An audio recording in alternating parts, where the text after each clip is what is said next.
नमस्कार, आदाब, सत श्री अकाल। मैं हूं देवेंद्र मिश्रा। आप देख रहे हैं डीएनए न्यूज। आज की इस एनालिसिस में हम बात करेंगे एक बेहद संवेदनशील मुद्दे पर कि आखिर महिला उत्पीड़न या बलात्कार जैसी घटनाएं लगातार क्यों बढ़ते जा रही है और इस पर कैसे लगाम लगेगा। जी हाँ, 21वीं सदी की तस्वीर के पीछे शर्मनाक सच्चाई के बारे में जब हम सोचते हैं तो मन सिहर उठता है। शायद ही कोई ऐसा दिन होगा जब देश में माँ बहनों की असमत लूटी नहीं जाती होगी। यह दिगर बात है कि कभी यह वाक़या एक सूबे में होता है तो कभी दूसरे सूबे में, यानी जगह तो बदलते हैं लेकिन घटनाएं नहीं बदलती, जो सोचने पर मजबूर करती है कि आधुनिक माने जाने वाले इस समाज में क्या महिलाएं और बेटियां महफूज हैं। समाज के दरिंदे हर जगह मौजूद हैं जो अपनी हवस के चलते इंसानियत को शर्मसार करने वाली घटनाओं को अंजाम देने में नहीं चूकते। आंकड़े के मुताबिक देश में हर दिन औसतन 87 घटनाएं होती है और पूरे साल में 32,000 से ज़्यादा मामले सामने आते हैं। अगर हम 2018 की बात करें तो इस साल बीते साल की बनिस्बत 7% ज़्यादा मामले आए, यानी हैवानों के हौसले साल दर साल बढ़ते जा रहे हैं। हमारी इस एनालिसिस में जो शख्सियतें मौजूद हैं वो किसी परिचय के मोहताज नहीं। जी हाँ, धमतरी के एडिशनल एसपी मनीषा ठाकुर रावटे संघर्ष और ज़बरदस्त हौसले की मिसाल। इनकी खाकी वर्दी का खौफ गुनाहगारों के दिलो दिमाग पर हर वक्त रहता है, वही जिले की बहु बेटियों को अपनी हिफाजत का भरोसा। इसी तरह वरिष्ठ अधिवक्ता पार्वती वाधवानी की सी गर्जना नारी शक्ति को बयां करने काफ़ी है। सड़क, सियासत और समाज में पार्वती की दहाड़ महिलाओं को हौसला देती है, जबकि समाज सेविका कामिनी कौशिक कई धार्मिक और सामाजिक संस्थाओं से जुड़कर समर्पण की एक मिसाल पेश कर रही हैं। तो चलते हैं इनसे परिचर्चा करने कुदरती माहौल में।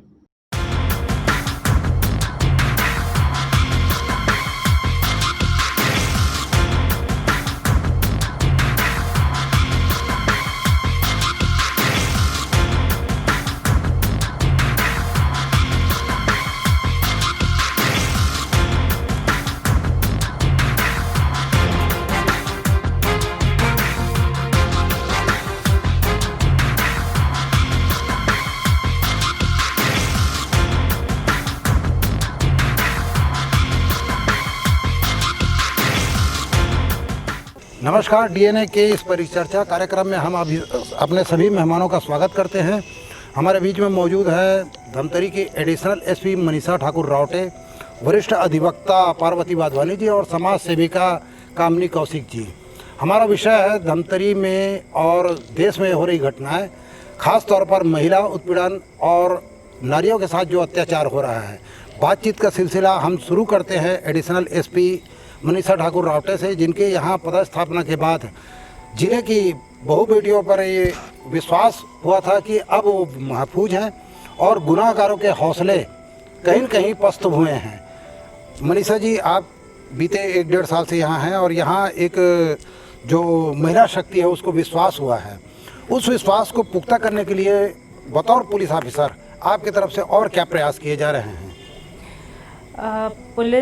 जिला पुलिस धमतरी में हमने प्रयास किया है कि महिलाओं पे जो अपराध होते हैं, जो बच्चियों पे अपराध होते हैं, जो लड़कियों पे अपराध होते हैं, इनकी रोकथाम कर सकें। कोई अपराध हो जाए उसके बाद इन्वेस्टिगेशन तो होता ही है, लेकिन उसका एक दूसरा पहलू है कि हम एक प्रिवेंटिव एक्शन लें। इसके लिए शक्ति की एक टीम है जो कि 2 शिफ्ट्स में रात के 11 बजे तक ये शहर में घूमती है और अगर कहीं पर भी ऐसी कोई संभावना होती है जहाँ कहीं महिलाओं के साथ, बच्चियों के साथ छेड़छाड़ की कोई संभावना हो तो उस पर काम करती है।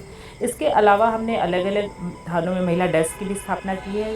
एक महिला आरक्षक, मिनिमम महिला आरक्षक हमने ये आश्वस्त किया है अपने आप को कि वहाँ पर अगर कोई बच्ची आती है तो उसकी समस्या को सुन सके और तुरंत उस पर निदान कर सके। इसके अलावा ज़िले में महिला सेल की भी गठन किया गया है और ये महिला सेल फैमिली को काउंसलिंग भी करती है और इसके अतिरिक्त जो उसकी समस्याएं होती हैं उसको सुन के उस पर सलाह भी देती हैं।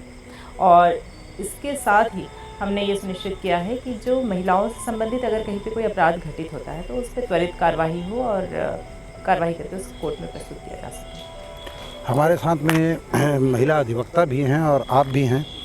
ऐसा माना गया है कि महिला उत्पीड़न के बहुत सारे मामले समाज में कहीं न कहीं जागरूकता की कमी की वजह से भी आ रहे हैं कि हम अपने घर के बच्चों का संस्कार इतने मजबूत नहीं कर पाते हैं। या फिर जैसे मैं अगर इसको उदाहरण के तौर पे बोलूं कि धमतरी में एक पुलिस अफसर थे राजेश साहू जी, मैं उनके जीवन पद्धति को वाच करते रहता हूँ। उन्होंने अपनी बेटी को कभी एहसास होने नहीं दिया कि वो बेटी है। वो उनको बरोबर का, चाहे वो मार्शल आर्ट की ट्रेनिंग हो, चाहे हॉर्स राइडिंग की हो, मतलब उनके आत्मबल को बहुत मजबूत करके चले हैं। वो नज़ारा कहीं समाज में देखने को नहीं मिलता कि बेटी को पैदा होते ही एहसास दिला दिया जाता है कि आप कमज़ोर हैं। इसके चलते भी इस प्रकार की घटनाएं होती है। आप दोनों हैं और इस कमी को, सामाजिक जागरूकता की कमी को आप एहसास करते हैं? मेरा पर्सनली ये मानना है कि समाज से पहले जो हमारे साथ जुड़ा हुआ है, किसी भी बच्ची के साथ में जुड़ा हुआ है, महिला के साथ में जुड़ा है, वो है उसका परिवार। तो ये शुरुआत होगी परिवार से, और अगर परिवार है तो परिवार को संभालने की जिम्मेदारी भी एक महिला की ही सबसे ज़्यादा होती है, क्योंकि वो घर में भी होती हैं। तो महिला को खुद से ही शुरू करना पड़ेगा। ऐसा नहीं होगा कि हम समाज की बातें करें, हम बहुत छोटे लेवल से शुरू करें तब हम बड़े पर जाएं। तो अगर हम अपने परिवार में ही एक माँ के रूप में, एक बहन के रूप में अगर हम इसको, दायित्व को अच्छे से निभाते हैं और बच्चियों को समझाते हैं और उसको कॉन्फिडेंस दिलाते हैं और उसको इस बात के लिए बिल्कुल आश्वस्त करते हैं कि कहीं पर भी कुछ होता है तो हम हैं साथ में। और न केवल बच्चियों को, बल्कि अभी ज़रूरत है बच्चों को भी, लड़कों को भी उतना ही समझाना जितना कि हम लड़कियों को समझाते हैं। क्योंकि अगर कोई घटना दुर्घटना होती भी है तो कहीं ना कहीं किसी न किसी बच्चे, कोई ना कोई लड़का ही होगा उसमें शामिल, तो वो किसी भी परिवार का हो सकता है। इसलिए सिर्फ लड़कियों को नहीं, इसके लिए लड़कों को भी उतना ही समझाने की ज़रूरत है। और एक परिवार का ये दायित्व सबसे पहले होता है कि वो अपने बच्चों को समझाएं। पार्वती जी, आप बहुत सारे केस को डील किए हैं, महिला उत्पीड़न के, इस प्रकार के जो दुष्कर्म की घटनाएं आती है, और उन वजहों को भी आपने बाखूबी समझा है। तो आप क्या मानती हैं कि ऐसी घटनाएं क्यों बढ़ रही हैं? इसके पीछे वजह क्या मानती है? आपको जो उभर की तस्वीर आती है, ये जो मतलब अपराध के पीछे, अपराध की जो श्रेणी बता रहे हैं, बढ़ते चले जा रहे हैं, इसमें कोई भी अतिशयोक्ति नहीं है, क्योंकि रियली में बहुत ज़्यादा अपराध बढ़ रहे हैं। आप देखते जा रहे हैं कि निर्भया कांड के बाद में अपराध की गति बहुत तेज़ी से बढ़ी है। जितना ज़्यादा कड़ा कानून बना है, उससे ज़्यादा अपराध की गति बढ़ रही है। आजकल लोग निडर होकर अपराध करे जा रहे हैं। इसका सबसे बड़ा कारण क्या है? हमारे पालन पोषण में ही सबसे बड़ी खामियां निकल आती है।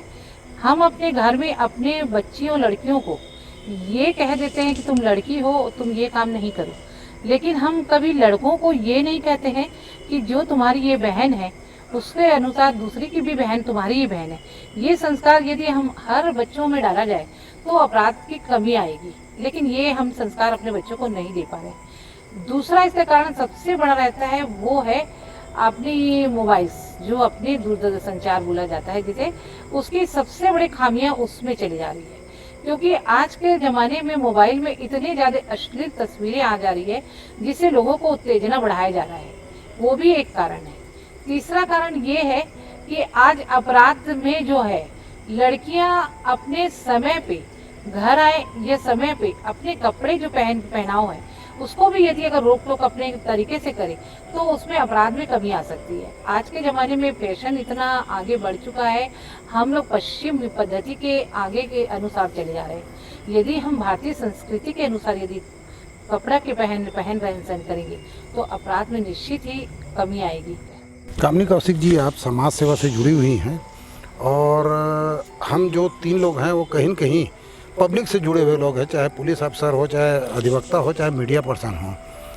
हम लोगों ने एक चीज़ को देखा है कि इस प्रकार के जो अपराध हैं उसमें बढ़ोतरी के खास वजह जो है वो सामाजिक बुराई के तौर पर नशा भी है।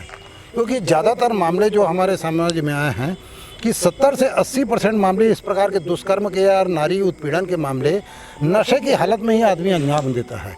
तो आप क्या मानती कि इस पर पहले रोक लगाने की ज़रूरत है, तब कहीं जाकर ये जो दुष्कर्म जैसी घटनाएं में कमी आएगी? जैसे कि कहा आपने, नशे का मुद्दा उठाया है, तो नशा नाश की जड़ है, ये सभी जानते हैं। और नशा कहाँ से शुरू होता है, वो उसके लिए भी हम सभी जिम्मेदार हैं। चैरिटी बिगिंस एट होम, जिसको कहा जाता है कि कोई किसी भी चीज़ की शुरुआत जो होती है घर से होती है। घर में यदि हमारे बच्चों को उचित देखभाल, लालन पालन और उनकी परवरिश, बहुत उन्हें मर्यादा, उनकी सभ्यता, संस्कृति, वैसे भी जानते हैं हमारी भारतीय संस्कृति विश्व का गुरु रहा है भारत। तो यहाँ की जो संस्कृति को हम खोते जा रहे हैं, पश्चिमीकरण हमारे अंदर हावी होते जा रहा है, अंधानुकरण। तो ये नशा जो है एक प्रकार से बच्चों का कहीं ना कहीं, जो हम आर्थिक रूप से एटीएम बन के पैसा उगलना चाहते हैं, मनी माइंडेड हो रहे हैं, और उसके चलते हम अपने बच्चों का सही देखभाल, सही परवरिश न करके पैसे को हम सोचते हैं कि पैसे आ जाएगा घर में तो सब कुछ आ जाएगा। The whole thing is that. SP महोदया, जब हम लोगों ने इस बारे में एक विश्लेषण किया था तो धमतरी के कुछ जागरूक नागरिकों का ये मत था कि ऐसे दुष्कर्म के जो मामले आते हैं, चाहे वो धमतरी में हो, चाहे दिल्ली में हो, चाहे मुंबई में हो, हाथरस में हो, कहीं भी हो, इसमें जो मीडिया ट्रायल चलता है ये भी एक वजह है कहीं न कहीं दुष्कर्म के मामलों को बढ़ावा देने के लिए, क्योंकि वो जो आरोपी है उसको एक हाइट्स मिलती है, एक प्रसिद्धि मिलती है। कि जैसे निर्भया का मामला आया तो जितना पीड़ित परिवार के साथ लोगों की सहानुभूति थी, तो कहीं न कहीं एक वर्ग जो है आरोपी पक्ष से भी जुड़ा हुआ था। तो कुछ लोगों का ये कहना है, जो समाज के जागरूक लोग हैं, कि ऐसे मामलों में मीडिया ट्रायल नहीं होना चाहिए। और दूसरी बात, पीड़ित पक्ष जो है, पीड़िता जो है वो पीड़िता है, एक महिला, एक बेटी है, उसे किसी वर्ग में ना बांटा जाए। मीडिया जब ये दिखाता है कि दलित लड़की के साथ में या ब्राह्मण लड़की के साथ में या मुस्लिम लड़की के साथ में, तो ये कहीं न कहीं समाज में विभेदन भी एक पैदा करता है। कुछ हद तक इसे मान सकते हैं, लेकिन मेरा पर्सनली मानना है कि आज के समय में जो सबसे ज़्यादा इम्पॉर्टेंट है वो सोशल मीडिया है। और सोशल मीडिया का प्रयोग जो है, जो बच्चे इतने खुलेआम कर रहे हैं, उसके कारण ही सबसे ज़्यादा अपराध हो रहे हैं।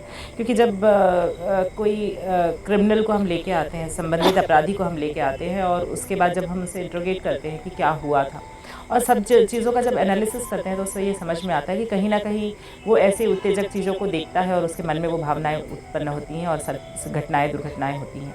और इसके अलावा जब ये बच्चियों की मैं बात करूं, तो अगर बच्चे घर पे हैं, और चाहे लड़का हो चाहे लड़की हो, और घर पे है, संयमित है, अपने परिवार की देख रेख में है, तब तो कहीं पर दुर्घटना की संभावनाएं बहुत कम होती हैं। हम बच्चों को अगर कॉन्फिडेंस दिलाते हैं, जैसा मैंने आपको पहले भी ये बात कही थी, क्या है कि अगर हम किसी घटना के शुरुआत पे ही अगर उस बात पे हम हल्ला करें, तो बड़ी दुर्घटना होने से रुक सकती है। अगर अचानक से कोई घटना नहीं होती, सपोज़ अगर कोई बच्ची है, वो चल रही है कहीं पर, वो देख रही है कि लगातार 2 दिन से 3 दिन से कोई उसका पीछा कर रहा है, या कोई उसको प्रयास कर रहा है छेड़ने का, या कोई उसके सामने प्रपोज करने की कोशिश कर रहा है, तो ऐसी चीज़ों से उसको पहले ही सतर्क रखने की ज़रूरत होती है। और अगर ऐसे समय में वो पहले ही अपना हल्ला करती है, वो पहले ही लोगों को सूचना देती है, पहले ही दुर्घटना के बारे में अपने परिवार को, अपने दोस्तों को, या किसी बड़े बुजुर्ग को बताती है, तो कुछ हद तक इन सब चीज़ों को रोका जा सकता है। साथ में अगर ऐसा कोई भी, जैसा आपने मीडिया ट्रायल की बात की, अगर ऐसी कोई भी बात होती है किसी लड़के की या किसी बच्चे की, मैं बताऊंगी कि अभी नाबालिग बच्चे भी बहुत ऐसे, लड़के भी ऐसे बहुत से हैं जो ऐसी घटनाओं को अंजाम दे रहे हैं, और हमने ऐसे केसेस अभी देखे भी हैं रिसेंटली। और इन बच्चों का इतने कम उम्र में ये सारी चीज़ों का जानने का कोई, सोशल मीडिया के अलावा कोई और सोर्स हो भी नहीं सकता जहाँ से वो जानते हो, और फिर वो वैसे ही एक्टिविटी करने के लिए मतलब खुद करना चाहते हैं। तो इन लड़कों के मन में भी ये मानसिकता कहाँ से आएगी? पेरेंट्स ये बहुत अच्छे से जानते हैं कि बच्चा क्या कर रहा है, कितनी देर तक मोबाइल ऑपरेट कर रहा है। उनको कुछ सिक्योरिटी अपने ऐप्स उस मोबाइल पे भी डालने की आवश्यकता है आज के समय में, ताकि वो संयमित इंटरनेट का उपयोग उन बच्चों को करवा सके। इंटरनेट इतने खुलेआम इतना दुरुपयोग कर रहे हैं बच्चे कि पता चला कि रात में 2-3 बजे तक वो मोबाइल में ही इंगेज है। आपको क्या पता कि वो क्या देख रहा है, या क्या चीज़ें कर रहा है, या क्या समझने की कोशिश कर रहा है। मैं आपकी बात से बिल्कुल सहमत हूँ, क्योंकि 2-3 घटनाएं जो है वो दिल दहलाने वाली हुई। एक तो भिलाई की, और एक कलकत्ता में हुई थी, और एक बिहार के किसी शहर में, जिसमें अपराधी ने ये कहा कि मैं इस घटना को दृश्यम पिक्चर देख के अंजाम दिया हूँ। तो कहीं न कहीं इस प्रकार की घटनाएं जो रहती है वो अलर्ट भी करती है और प्रेरणा भी देती है कि ऐसा कुछ किया जा सकता है। मैं आपसे पार्वती जी एक सवाल पूछना चाहूँगा। आपने कहा कि कानून वक्त के साथ बहुत मजबूत हुआ है। ये हमारे आज़ाद भारत में 21वीं सदी के भारत में एक आंकड़ा है, 2018 में 32,033 रेप की घटनाएं हुई, 2019 में 33,019 घटनाएं हुई। मतलब कानून के सख्त होने के बाद प्रतिदिन हिंदुस्तान में तकरीबन 90 दुष्कर्म की घटनाएं हो रही है, जो कहीं न कहीं समाज को सोचने पे मजबूर करती हैं। तो कानून को और कितना संजीदा बने, कानून की सख्ती और क्या मानती है? क्योंकि एक बार मैंने आपसे बात किया था तो आपने ये कहा था कि ऐसे आरोपियों को दोष सिद्ध होने के बाद सरेराह फांसी पे लटका देना चाहिए। तो अभी आपका क्या मत है? क्या ये इस कानून को और ज़्यादा सख्त बनाया जाए जैसे कई देशों में है? कई देशों में जो कानून की सख्तियां हैं उसके कारण अपराध बहुत कम होते हैं। कई देशों में जैसे चोरी होता है तो हाथ काट देते हैं, बलात्कार करते हैं तो उसका मर्डर बड़ी सड़कों के बीच में सर काट देते हैं, कलम काट देते हैं। इस तरह की घटनाएं बहुत से हैं जहां अपराध को रोकथाम की जाती है। लेकिन हमारा भारत जो है वो संवेदनशील जैसे है और परिवर्तनशील भी है। इसमें वो इतना बड़ा कानून कड़ा नहीं कर पाता है, लेकिन निर्भया कांड के बाद में बहुत कड़ा और बहुत सख्ती हुआ है। इसके कारण मैं आपको बता रही हूँ कि पॉस्को एक्ट बना, तो पॉस्को एक्ट में लगातार संशोधन 2012 से लगातार हो रहा है। पहले कम सजा मिलती थी, 10 साल, जैसे 16 साल की लड़कियों की बात होती 7 साल मिलती थी, लेकिन आज वही संख्या बढ़ के 10 साल हो गई। 4 साल मतलब 10 साल से नीचे की लड़कियां हैं तो 20 साल की सजा मिलती है। और यहाँ तक कि आजकल आजीवन कारावास देते हैं। यदि इसी बीच उसके साथ किसी की मर्डर भी कर देते हैं रैप करते हुए, तो उनको मृत्यु दंड तक का प्रावधान भारतीय धाराओं में, भारतीय दंड संहिता में हो चुका है, चेंज हो चुका है। मतलब भारत में कड़ा कानून आ चुका है, लेकिन ये बात सही है कि अपराध की गति में रोकथाम नहीं हुआ है। हो सकता है मेरा विषय इसी पे आ रहा है कि जो हम लोगों ने अपने रिसर्च में पाया उसमें सबसे ज़्यादा विक्टिम जो है वो पुलिस नज़र आती है। विक्टिम का मतलब कि इसलिए कि पुलिस कार्रवाई करे तो लोग नाराज़गी व्यक्त करते हैं, ना करे तो भी नाराज़गी व्यक्त करते हैं। फॉर एग्जांपल मैं बता रहा हूँ, हैदराबाद में घटना हुई किरण रेड्डी के साथ, पूरे देश में प्रदर्शन हुआ, हैदराबाद पुलिस मुर्दाबाद के नारे लगे। अब जब वही हैदराबाद की पुलिस एनकाउंटर करती है तो एक पक्ष सुप्रीम कोर्ट तक पहुंच जाता है कि ये गलत हुआ है। तो इसमें आप ये नहीं मानते कि कहीं न कहीं कानून को सख्त बनाने के साथ साथ पुलिस को भी पॉलिटिकल और मीडिया ट्रायल से दूर रखा जाना चाहिए, पुलिस को अपना काम करने देना चाहिए, इसमें किसी प्रकार से राजनीति या किसी मीडिया का दबाव नहीं होना चाहिए। क्योंकि अगर पुलिस निष्पक्ष जांच करे तो निश्चित तौर पर मैं जो लोगों का मानना है, जो जन संवेदना है कि गुनाहगार जो है वो अंजाम तक पहुंचेंगे।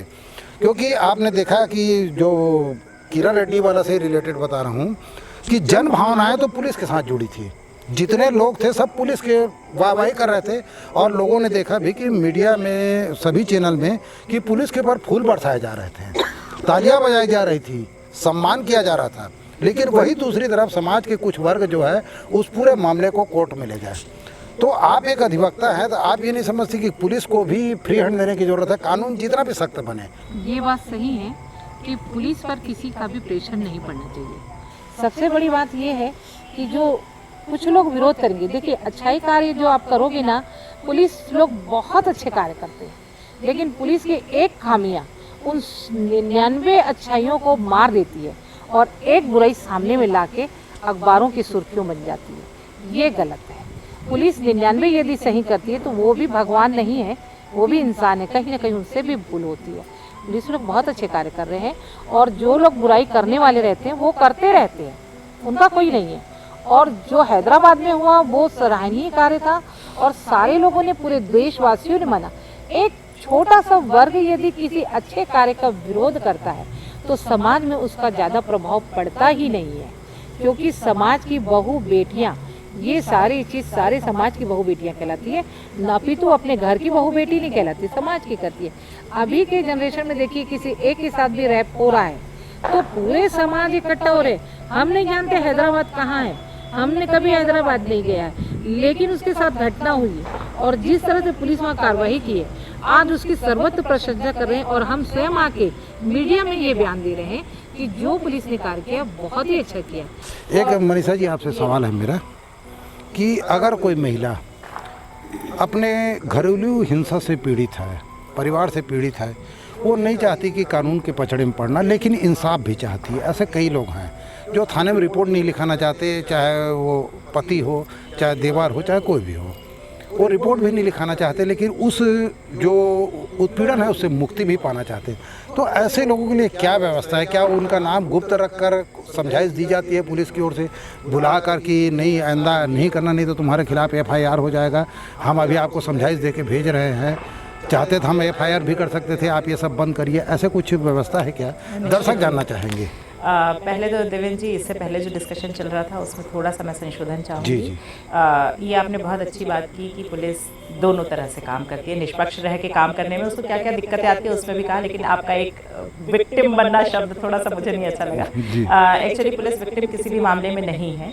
हाँ, ये ज़रूर है कि पुलिस हमेशा जो विक्टिम है उसके साथ में खड़ी है, और उसके साथ में खड़ी होने में उसको बहुत सी परेशानियों को भी झेलना पड़ता है, बहुत सी दिक्कतें आती हैं सामने, लेकिन हाँ ये तो है, सच सामने आता है और आरोपी उसी आधार पे चालान भी किए जाते हैं और माननीय न्यायालय से उनको समय पर अग्रिम कार्रवाई भी होती है। देवेंद्र मिश्रा जी, ये वाले जो आपने घरेलू हिंसा के संबंध में कहा, पहले आप घरेलू हिंसा के प्रकरणों की अगर समीक्षा करेंगे तो आप देखेंगे कि पहले की अपेक्षा अब बहुत ज़्यादा केसेस आने लगे हैं। और यहाँ ज़रूर बोलना चाहूँगी कि वो जो आपने कहा कि केसेस बढ़ रहे हैं, केसेस बढ़ क्यों रहे हैं, इसकी समीक्षा में एक चीज़ मैं ऐड करना चाहती हूँ कि जैसे जैसे जागरूकता आती है, लोगों को पता चलता जाता है कि ऐसी घटनाएं हैं। अच्छा, कई चीज़ों में तो ये भी पता नहीं कि अगर मुझे वो इस नज़र से देख रहा है तो ये भी अपराध है, हमको तो ये भी नहीं पता होता कई बार। तो जैसे जैसे चीज़ें सामने आती जाती हैं, लोगों को पता चलता है कि ऐसा होगा, वैसे वैसे वो पुलिस थाने में भी जाता है, अपनी शिकायतें भी करता है, अपराध कायम करवाता है, इसलिए भी अपराध की संख्या बढ़ती है। आप अचानक देखेंगे कि 2013 के बाद में एकदम से अपहरण के मामले बहुत बढ़ गए, क्योंकि माननीय सर्वोच्च न्यायालय ने उसमें दिशा निर्देश भी दिए और लोगों को पता भी चला कि जितने नाबालिग केसेस आ रहे हैं वो सारे के सारे अब अपहरण में रजिस्टर होते जा रहे हैं। तो केसेस की संख्या में बढ़ोतरी का ये कारण है। जो हम आकलन करते हैं वो हमेशा उन रजिस्टर्ड केसेस पे करते हैं, अभी तो हमको अनरजिस्टर्ड केसेस ही नहीं पता जो पुलिस या किसी अन्य संस्था के सामने पहुंच भी नहीं पाए हैं। तो ये जो आकलन है, ये जो बढ़ने का क्रम है, ये इसलिए है क्योंकि अब बहुत इजीली रजिस्ट्रेशन हो रहे हैं, लोग जाके रजिस्ट्रेशन करवा रहे हैं। कोई घटना, छोटी घटना भी हुई या बड़ी घटना भी हुई, कोई भी बात नहीं, वो पुलिस तक पहुंचे, इसलिए अपराधों की संख्या में भी बढ़ोतरी हो रही है। अब देखिए पॉपुलेशन बढ़ रहा है, पॉपुलेशन के साथ में निश्चित ही घटनाएं भी बढ़ेंगी। और रही घरेलू हिंसा की बात, हम अपने ऊपर होने वाले अत्याचारों के लिए जब आवाज़ उठाते हैं तो देखिए क्या है कि जब एक लड़की है जो अविवाहित है, उसकी माँ उसको कितना भी डांट ले, उसको बुरा नहीं लगता, लेकिन ये अगर कोई एक महिला डांट, कोई दूसरी महिला, दूसरी, मैं अभी सास के लिए शब्द उपयोग कर रही हूँ कि अगर किसी और घर जा रही है और वहाँ पे अगर सास उसको थोड़ा भी कुछ बोलेगी ना तो उसको लगेगा कि मुझे प्रताड़ित कर रहे हैं।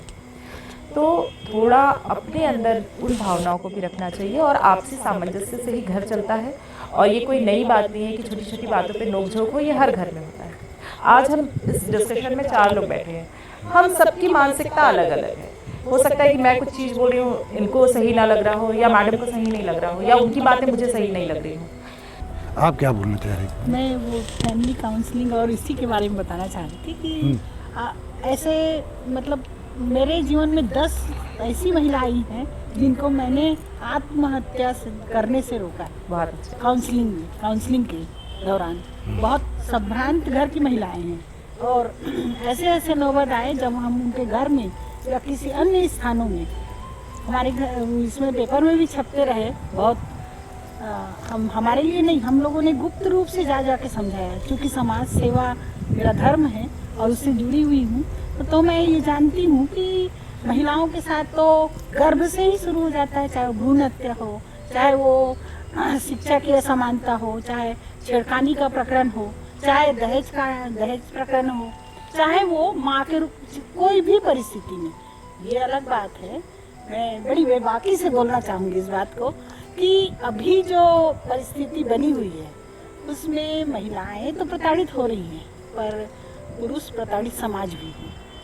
पुरुष भी उससे, पर ये हमारा आज विषय का मुद्दा नहीं है। मैं और कभी इस बारे में बताऊंगी, परंतु मैं बताना चाहूँगी, हाँ, मैं बताना चाहूँगी तो काउंसलिंग एक बहुत, चाहे काउंसलिंग जरूरी नहीं है कि महिला सेल या जिला परिवार परामर्श से हो, वो आपस में भी काउंसलिंग कर सकते हैं। जहाँ जिस घर में बुद्धिजीवी वर्ग के लोग रहते हैं और परिवार समाज, पहले के ज़माने में जब ये पुलिस या संविधान कानून ये नहीं था तब भी तो ऐसे हुआ करते थे। आपने नारी शक्ति की बात की। विकसित देशों ने तो बहुत पहले ही पहचान लिया था नारी शक्ति को, और वहाँ महिलाओं की भागीदारी बराबर की बहुत पहले से हो चुकी है। लेकिन 21वीं सदी में कहीं न कहीं भारत में भी ये बदलाव आया है कि आज महिला जो है विज्ञान से लेकर सेना तक के आज फाइटर प्लेन उड़ा रही हैं। ज़रूरत है कहीं न कहीं ऐसे समय में तो हम निचले जो समाज की पहली महिला है, पहली बच्ची है, उसके अंदर उस आत्मबल को पैदा करने की, उसके लिए एक संदेश हम पुलिस विभाग की ओर से भी चाहेंगे। क्योंकि मैं खुद भी एक महिला हूँ, ये ज़रूर बताना चाहूँगी कि अपने अंदर कॉन्फिडेंस लाने की बहुत ज़रूरत है। और हर वो चीज़ जो मैं देखती हूँ और मुझे लगता है कि गलत हो रहा है, तो निश्चित ही वो गलत होगा, इस बात को मान के चलें। क्योंकि हमारे अंदर वो सिक्स्थ सेंस है जो हर चीज़ समझ सकता है कि मेरे आसपास क्या चल रहा है, क्या अच्छा है और क्या मेरे लिए बुरा है। तो हो सकता है कि वो सामने वाले के लिए अच्छा होगा, लेकिन मेरे लिए बुरा है, ये संभावना ज़्यादा है। इसलिए अपने आप को सुरक्षित रखने के लिए पूरा प्रयास करें। अपने घर वालों को, अपने परिवार वालों को, अपने दोस्तों को हमेशा अपने साथ समझें। और अगर कोई भी छोटी घटना भी हो, कोई अगर सिर्फ छेड़खानी भी कर रहा हो और आपको लगता है कि मैं इसको सिर्फ नेगलेक्ट करके ही अपने आप को बचा सकती हूँ, तो ऐसी भूल ना करें, इसकी सूचना ज़रूर दें। हो सकता है कि विलम्ब हो, लेकिन निश्चित ही आपकी सहायता ज़रूर होगी। और इसके अतिरिक्त मैं ये भी बोलना चाहूँगी कि अपने आप को कभी भी किसी चीज़ के लिए कमज़ोर ना समझें, क्योंकि आप जो शक्ति आप में है उसी शक्ति की पूजा होती है, और आपके अंदर जो शक्ति है उसी से इस संसार की संरचना बनती है, इस संसार की रचना होती है। तो इसलिए अपने आप को कभी किसी से कमज़ोर ना समझें। एक पिता है जो आधी शक्ति अपनी माँ से लेता है, और उसके बाद जब पिता अपने उस एज में पहुंच जाता है कि अब वो बहुत सारी चीज़ें नहीं कर पाता, तो उसकी माँ जो होती है ना, उसकी बेटी ही होती है। तो आप सोचिए कि आपके अंदर वो कितनी बड़ी शक्ति है कि आप तो 2 पीढ़ियों को संभालती हैं, चाहे आपके फादर हो चाहे आपके बच्चे हों। तो इसलिए अपने आप को कभी किसी से कमज़ोर ना समझें। और अगर अपने घर के लोगों को आप समझा रही हैं, तो फिर आप ये मान के चले कि आप सबको संभाल सकती हैं। तो इसलिए अपने आप को कमज़ोर ना समझें और हमेशा प्रसन्न रहें। अपने व्यक्तित्व को हमेशा आगे बढ़ा के रखें और लोगों की सेवा करने के उद्देश्य से काम करें। निश्चित ही आप हमेशा ऐसे ही खुश रहेंगी, ऐसे ही अच्छे वातावरण में रहेंगी और किसी परेशानियों का सामना नहीं करेंगे। तो हम परिचर्चा में शामिल हुए सभी मेहमानों का दिल से आभार व्यक्त करते हैं, और विशेष तौर पर हमारी एडिशनल एसपी जो अपने व्यस्तम समय से हमारे लिए ये परिचर्चा में भाग लेने की सहमति दी। और हम विशेष तौर पर शुक्रगुजार इसलिए भी है कि जब उन्होंने विषय पूछा और विषय महिलाओं से संबंधित था, तो उन्होंने एक बार में ही हाँ कह दिया। उनकी इस संवेदनशीलता को हम दिल से सलाम करते हैं। हम हमारे बीच में उपस्थित वरिष्ठ और ओजस्वी अधिवक्ता पार्वती वाधवानी जी को भी नमन करते हैं, समाज सेविका कामनी कौशिक जी को भी सादर अभिवादन करते हैं, और उम्मीद करते हैं कि आप सभी इस प्रकार के परिचर्चा को देखते रहेंगे, हमारा हौसला अफजाई करते रहेंगे।